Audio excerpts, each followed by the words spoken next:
Queridos irmãos, a paz do Senhor, vamos estudar a palavra de Deus. Tomemos o texto de 2 Tessalonicenses capítulo 2, versículo de número 9, que nos diz: Ora, o aparecimento do iníquo é segundo a eficácia de Satanás, com todo o poder e sinais e prodígios da mentira, e com todo o engano de injustiça aos que perecem, porque não acolheram o amor da verdade para serem salvos. E por este motivo, pois, que Deus lhe manda a operação do erro, para darem crédito à mentira, a fim de serem julgados todos quanto não deram crédito à verdade, antes, pelo contrário, deleitaram-se com a injustiça. Queridos irmãos, nosso tema de hoje neste estudo é o anticristo e o reino da mentira. Observemos o que diz o apóstolo Paulo escrevendo aos Tessalonicenses nessa introdução, explicando de que a operação de Satanás através deste homem, o iníquo, o anticristo, profeticamente já está definido que ele se levantará neste mundo, e é um ato de juízo divino através da sua permissão, para que o mundo que desprezou a luz, como diz a palavra de Deus, abrace a mentira e as trevas, porque lhe satisfaz o ego e o desejo do coração.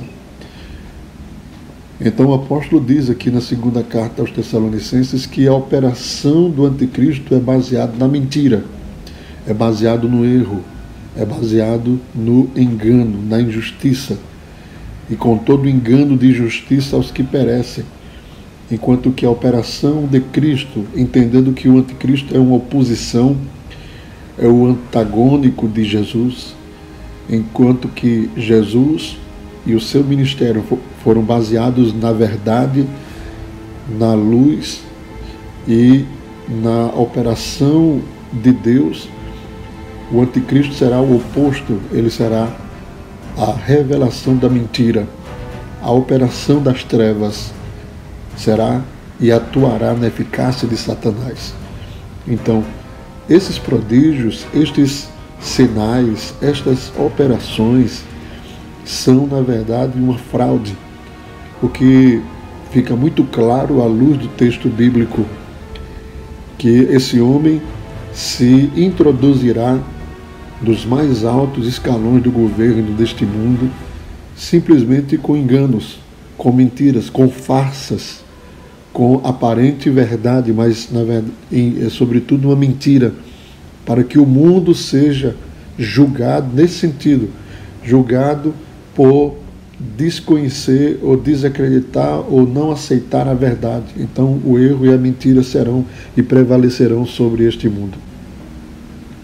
Veja ainda o que diz em Apocalipse capítulo 13, versículo 13, e faz grandes sinais, de maneira que até fogo faz descer do céu à terra, à vista dos homens, e engana os que habitam na terra com sinais que lhe foi permitido que fizessem em presença da besta, dizendo aos que habitam na terra que fizessem uma imagem à besta que receberá a ferida de espada, que recebera a ferida de espada e vivia.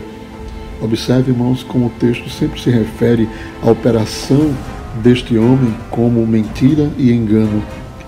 E esses sinais de mentira e de engano são falsos. É uma farsa. Serve apenas para enganar aqueles incautos, os que não estão e não foram iluminados pela verdade de Deus, mas que têm um coração propício para ouvir e receber mentiras. Isto não é tão difícil de acontecer, irmãos, diante do enorme avanço das tecnologias que estão aí à disposição.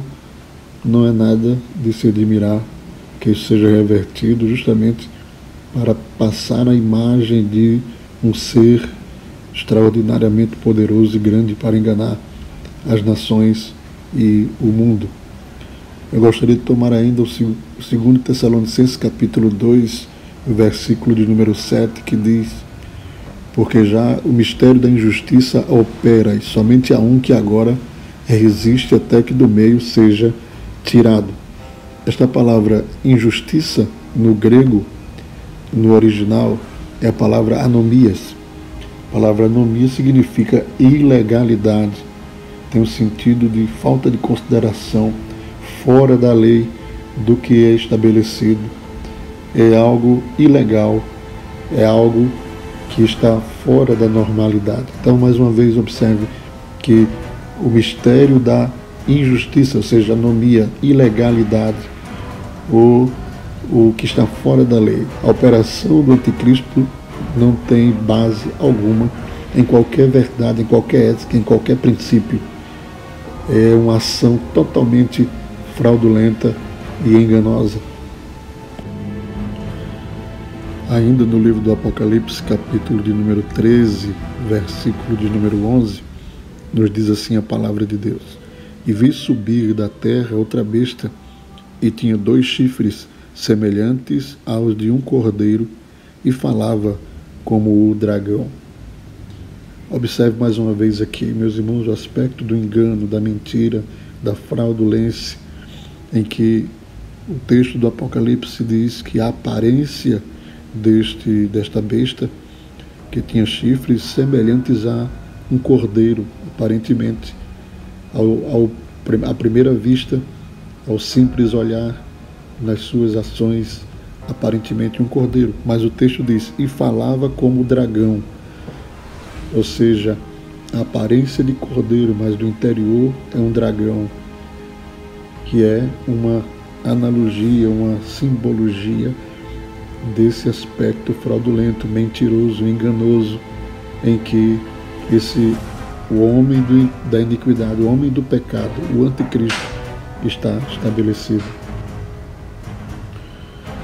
O apóstolo João, queridos irmãos, na primeira epístola de João, capítulo 4, versículo de número 3, ele diz que todo espírito que não confessa que Jesus Cristo veio em carne não é de Deus, mas este é o espírito do anticristo, do qual já ouvistes que há de vir e que já está no mundo. Observe que o apóstolo antecipa a chegada da pessoa física do anticristo. Ela é precedida pela chegada e operação do espírito do anticristo. E que espírito é esse? O espírito do engano, da mentira. Nós estamos vivendo já esse tempo em que não podemos confiar totalmente naquilo que está diante dos nossos olhos, nos noticiários, nas versões, no que está aparente. É sempre algo oculto, porque o espírito do anticristo está operando neste mundo já desde então, precedendo a chegada da pessoa do anticristo. O apóstolo continua falando na segunda epístola de João, capítulo 1, versículo de número 7, porque já muitos enganadores entraram no mundo, os quais não confessam que Jesus Cristo veio em carne. Este tal é o enganador e o anticristo. Observe como o apóstolo João associa enganador e o anticristo. E mais uma vez reforço de que a operação do anticristo e o reino do anticristo é o reino da mentira, do engano, da falsificação. Então, esse tempo é o tempo que nós estamos vivendo, o tempo da apostasia, o tempo do engano, da mentira, das farsas, das narrativas mentirosas, e nós devemos estar atentos a isto, porque é uma preparação, é um prelúdio do que está por vir. Ainda na primeira epístola de João, capítulo 2, versículo 18, o apóstolo também nos diz assim: filhinhos, é já a última hora, e como vistes que vem o anticristo, também agora muitos se têm feito anticristos, por onde conhecemos que é já a última hora. Então, mais uma vez, irmãos, o espírito, a operação do anticristo já está no mundo. O mundo será receptivo a esta figura, a sua maneira, a sua forma de ser. Meus irmãos, esta primeira aula é apenas uma introdução deste assunto e cremos que na próxima edição aprofundaremos um pouco mais sobre a atualidade do reino do Anticristo.